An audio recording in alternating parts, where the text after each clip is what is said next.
meu povo, tudo bem com vocês? Bem-vindos a mais um vídeo. Gente, hoje eu vou contar para vocês um pouco da minha experiência, da minha primeira bateria no estágio. O vídeo aqui vai ser um bate-papo contando como que foi essa minha primeira experiência, o primeiro contato, adaptação, entre outros. Falar sobre a preparação.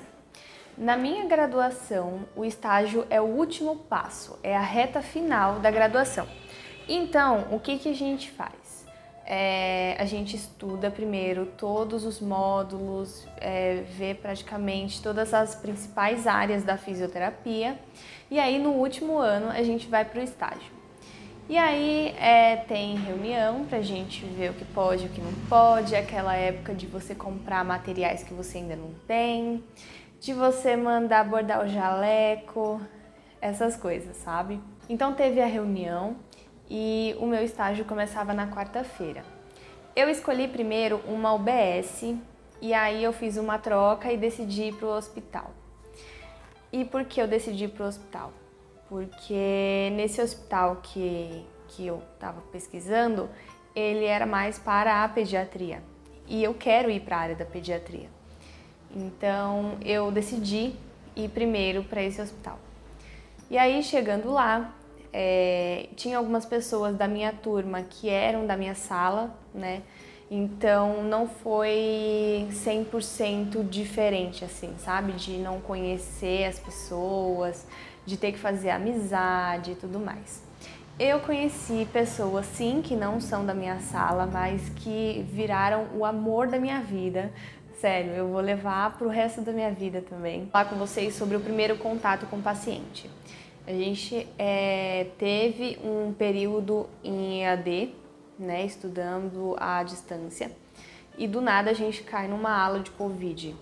Então foi realmente um desafio. Foi ruim e bom ao mesmo tempo. Ruim porque a gente não sabia exatamente o que fazer com o paciente, mas a gente sabe que é uma questão de adaptação, né? É o primeiro contato que a gente teve. E bom também porque era um desafio. Então é importante mesmo a gente ver como que é a realidade do Brasil, como que funciona os hospitais públicos no Brasil e tudo mais. O primeiro paciente que eu atendi, ele foi diagnosticado com Covid. E foi bem complicado porque ele estava cansado, mas ele precisava fazer as minhas condutas, precisava seguir um protocolo para ele melhorar, né? Para ele sair daquela ala e ir para outra ala. Então foi um desafio e tanto, gente. Foi muito complicado. Esse paciente que eu atendi valia por 10. Então eu tive que utilizar todas as minhas ferramentas possíveis para convencer ele de fazer as minhas condutas. Então eu me apeguei demais a esse paciente, ele ficou bastante tempo no hospital e foi bem complicado, mas ao mesmo tempo foi muito bom para mim, foi muito bom para ele. Eu consegui acompanhar a evolução dele, a gente sabe que no hospital às vezes não existe isso, né, porque o paciente melhora e vai embora, mas tem alguns pacientes que precisam de mais tempo internado. Em relação à minha pessoa, vou contar um pouco também. Eu não estava 100% segura do que eu ia fazer, mas eu sabia o que eu tinha que fazer. Por quê? Porque eu sempre estudei para a pediatria. Então eu sempre tive mais facilidade com a pediatria. Claro que eu estudo outras áreas feito uma louca, né? Mas para a pediatria eu já sentia que era mais fácil. Então quando eu descobri que eu ia para a pediatria, aí eu sosseguei, sabe? Fiquei mais tranquila. Eu não estava nervosa, muito pelo contrário, eu estava super segura do que eu ia fazer, de como eu ia fazer. Eu estudei 3 meses antes, seguidos, assim, sabe? Sem descansar, sem nada, sabe? Então, eu estava bem segura do que eu ia fazer e eu fiquei muito feliz com os resultados. Então, eu já sabia que ia ser bom, mas naquele nível eu não sabia, sinceramente. Então, me surpreendeu positivamente e superou as minhas expectativas. Em relação à adaptação, eu sou uma pessoa que não é da manhã, sabe? Eu não gosto de acordar cedo, isso é de mim mesmo, sabe? Então, os pacientes, eles também acabaram de acordar, né, no horário que a gente chega. Eles acabaram de acordar, então eles acordam com fome, cansado, sem conseguir fazer muita coisa porque tá ali no leito, né? Então é um ambiente muito nocivo, é um ambiente muito estressante para o bebê ou para a criança, né?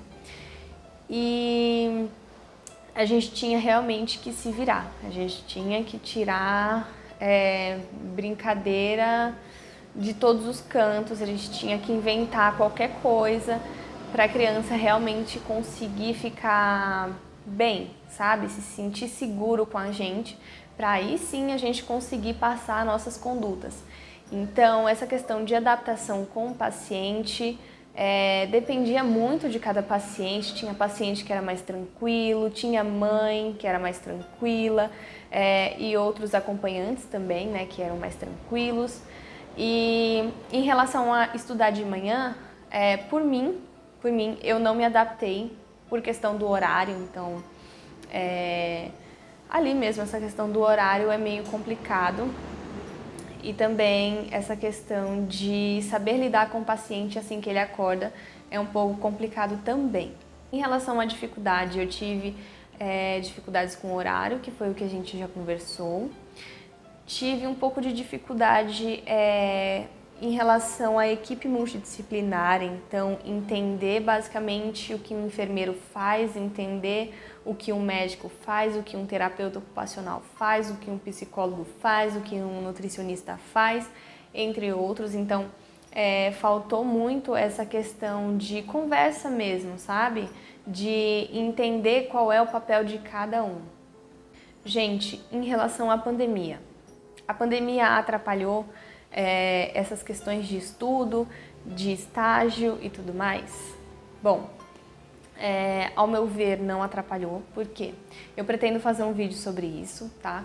Mas ao meu ver a pandemia não atrapalhou, estudar EAD também não atrapalhou.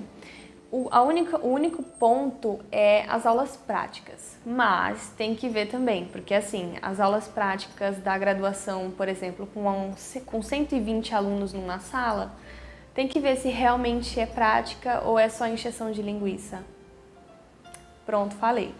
Mas, sinceramente, eu acho que não atrapalhou no estágio, porque a gente tem preceptor lá e a gente consegue tirar todas as dúvidas, pelo menos eu consigo tirar todas as dúvidas, eu consigo fazer, ver como funciona e fazer a prática ali com o meu preceptor. Então, para mim, não teve muita diferença. Tem prova? Depende de graduação. A minha graduação, dependendo de alguns lugares ou dependendo do professor, tem sim prova. Eu tive apenas uma prova e eu acredito que as provas realmente elas são extremamente importantes, né? Porque a gente sabe que na teoria é uma coisa, mas na prática é outra. Então eu acredito que a prova é bem interessante para a gente reforçar o que a gente está aprendendo. É remunerado? Eu acredito também que essa questão varia de graduação para graduação. Na minha faculdade é obrigatório, né? Então não é remunerado. A gente precisa completar essas horas para concluir a graduação e aí sim conseguir tirar o nosso crefito. Então não é remunerado, infelizmente. Bom, essa primeira bateria acabou, tá? E agora eu estou na segunda bateria. Eu continuo no mesmo hospital, mas eu mudei de horário. Eu fui para a noite para ver como que funciona essa dinâmica também, essa questão de adaptação de horário, tanto dos pacientes quanto minha. Então, depois eu posso gravar também outro vídeo sobre meus pontos, né, minhas expectativas dessa segunda bateria, mas eu já vou avisando que é 1000 vezes melhor de noite, 1000 vezes melhor, e eu digo isso mesmo pela minha questão de não se adaptar a acordar cedo e outras coisas também, mas é bem legal, o hospital que eu estou, ele é bem estruturado, apesar de ser um hospital público, então eu acredito que a gente não sofra muito com essa questão de falta de material, mas existem outros tipos de escassez, né? Que também eu posso fazer um vídeo sobre isso. Esse foi o vídeo de hoje, eu espero que vocês tenham gostado. Ative o sininho para receber notificações, curta, comente e compartilhe. E é isso, um beijo e até a próxima!